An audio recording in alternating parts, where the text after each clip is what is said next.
Thank you, Mr. Speaker.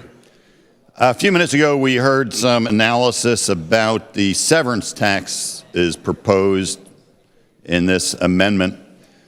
And the gentleman from Montgomery County, or I forget where you're from, Greg, but Delaware, thank you. The gentleman from Delaware County I'm in agreement with on a very important point, which is that a year ago, June 2014, the impact fee effective rate was 1.9%. Since that time, the price of gas has gone down more than half. So the effective rate for the same impact fees, which don't change based upon the price of gas, is somewhere over 4%. I'm glad that the gentleman, I also agree with him that the impact fee is in fact a severance tax. So yes, we do already have a severance tax. It's currently north of 4%. The governor ran on a 5% severance tax, but that's not what this proposal is. This proposal, by including a nickel and MCF, 4.7 cents, plus an additional specific severance tax, takes the effective rate over 12%. This would make us not just the highest severance tax in the country, but 25, 30% higher than the next highest. That's a lot of money. It's a lot of money, and at a time when the gas industry is actually in distress, which is heavily due to world gas prices, but is worse here in Pennsylvania because of policy positions on regulations that are forthcoming and the fear of a huge increase to severance taxes, is causing companies that need to deploy their capital to look around and say, where is the best place to invest? There's not as much to invest now as there was a year and a half ago. So where are you going to invest? Are you going to invest where life is best or where life is worst? I believe that we need to make Pennsylvania the best place to do business and the drillers come and go. But once they're done, that infrastructure remains, and around that infrastructure, we will see permanent manufacturing jobs arising. But if we run these folks off now, we won't have that infrastructure, and we won't have the permanent manufacturing jobs that can come with it. So I think we need to be rather careful. On the education front, the gentleman from Lancaster pointed out and helped remind us that he voted against $5 billion to go to public schools to help them pay for the cost of buildings that are constructed. He voted against it. What is he actually supporting for education funding? Well, we don't know, because our friends who are asking for the tax increase have yet to put forth what they believe spending plan should be. I'd like to know what their spending plan should be, since the gentleman from Lancaster has apparently line-itemed out the $5 billion for local schools to pay for the buildings they've already constructed. So we don't know. And there's some other things that I don't know, and I'm hoping that the Minority Appropriations Chairman who sponsored this amendment would rise for a brief interrogation.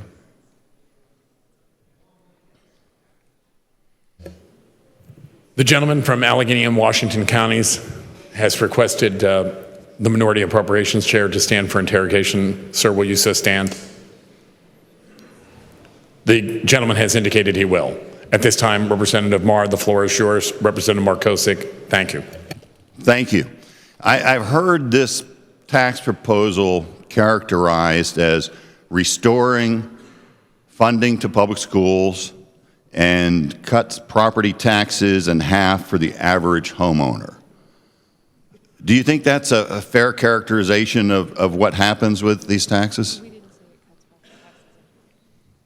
Well, first, Mr. Speaker, I don't recall saying that it would cut property taxes in half. There are certain aspects of this particular amendment which will cut property taxes further for a lot of people.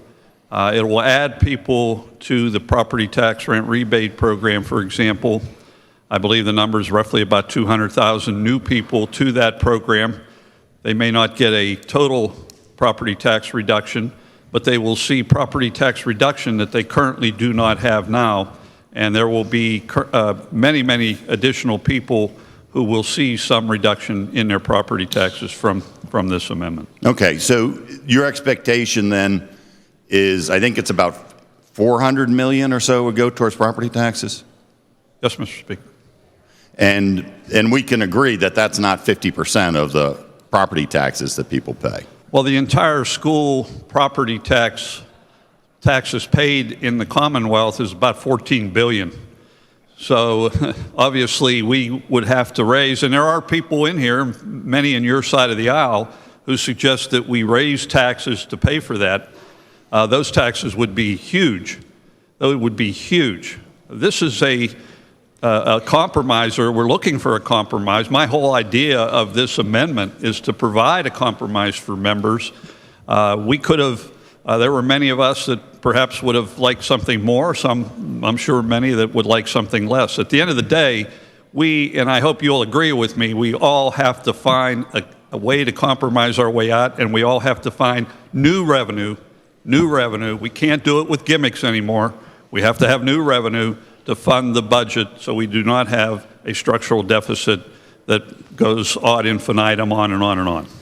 And as an order of magnitude, I'm guessing that 14 billion estimate of the property taxes paid for schools sounds about right. Would you agree that the property taxes overall is about 18 billion? I know none of us have a precise calculation.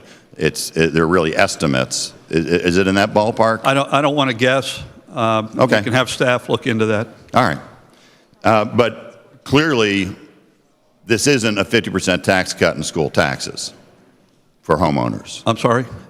Clearly, this proposal does not translate into a 50% tax decrease for homeowners. It's a modest increase for some. It's a significant increase for other, and it's a total elimination for still some more. But on average, it's not 50%. Well, I think, rather than quibbling, over some of the words that we're using here, I think overall this will help a lot of people either reduce or eliminate their property taxes. It's not going to eliminate everybody's. That's true, but this is, I think, and don't forget, we have a lot of other things in this amendment way beyond this. We have certainly funding for education, which will help cut property taxes as well. Part of the thing that we've seen the last 4 years is with the tremendous cuts to education, we've seen the school districts raising their property taxes. So let's get together and fund education properly so that will help school districts reduce property taxes as well. Thank you. May I return to the amendment? Yes, interrogation has closed, and at this time, Representative Maher on the amendment. I'm glad that the Appropriations Chairman for the Democrats and I are in agreement on some essential things, because I think the only way we really advance towards a solution is if we're candid with each other and straightforward with each other about how much money we're talking about and what it accomplishes. I will accept his estimate of $14 billion as the property tax burden on homeowners for schools. A 50% reduction would require $7 billion then. What this bill would do is send out about $400 million, not $7 billion. So if you look at it, you're dealing, and because we just had the 14 million number put in front of me, I'm going to do some quick math here and say that that's somewhere about 8% maybe. You and I certainly I got one. I imagine just about everybody in this chamber got one, and untold hundreds of thousands of people in their home got some correspondence from the governor earlier today, where he characterizes this proposal as restoring funding for public education and cutting property taxes in half for the average homeowner. Half. In fact, it's not even 10%. If we are ever going to reach agreement here, we've got to be honest about what we're proposing and what the impact is. And promising an impact 5.5 times what's really happening is not reflecting the transparency and integrity that we were promised. And if we are going to reach agreement, that has got to be a starting point. As has often been said over the years, and I forget who said it first, maybe it was Churchill, everybody's entitled to their own opinion, but not everybody can have their own set of facts. Let's start with the real facts.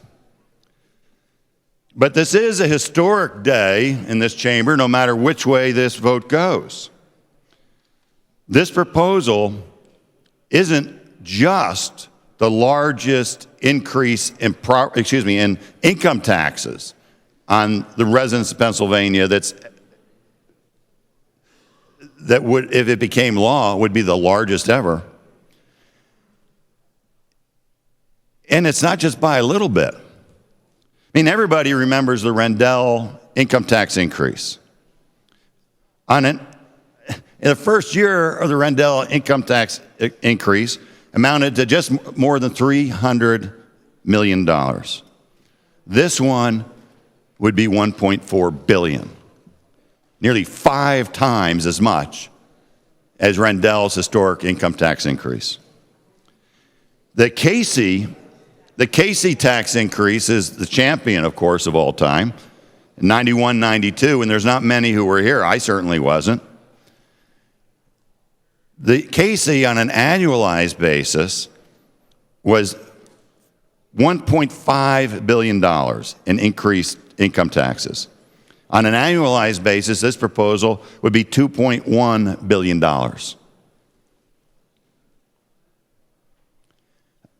So congratulations. Congratulations. 50% higher than the all-time record income tax increase in Pennsylvania. 5 times as much in its first year as Rendell's income tax increase. People are going to notice, and people are going to want to know what's happening with that money and what it really would do. And right now, we don't have a proposal about what you would do with this money. We don't have an accurate statement from the governor what the impact of this money would be. But I have noticed something as we ended the first quarter of this fiscal year with the characterization to the public that the state has stopped spending due to the budget impasse. I've had constituents say to me, I can't tell anything's different. I can't tell anything's different, so maybe it's a good thing that the state's not spending. Maybe that's a good thing. You are actually inspiring people to become fiscal conservatives in ways that I never could. So I want to thank you for that assistance. And I'm certainly going to vote no on this proposal because we don't know what anybody would do with this money, except for we know it's not what the governor says he would accomplish with it. Thank you, Mr. Speaker.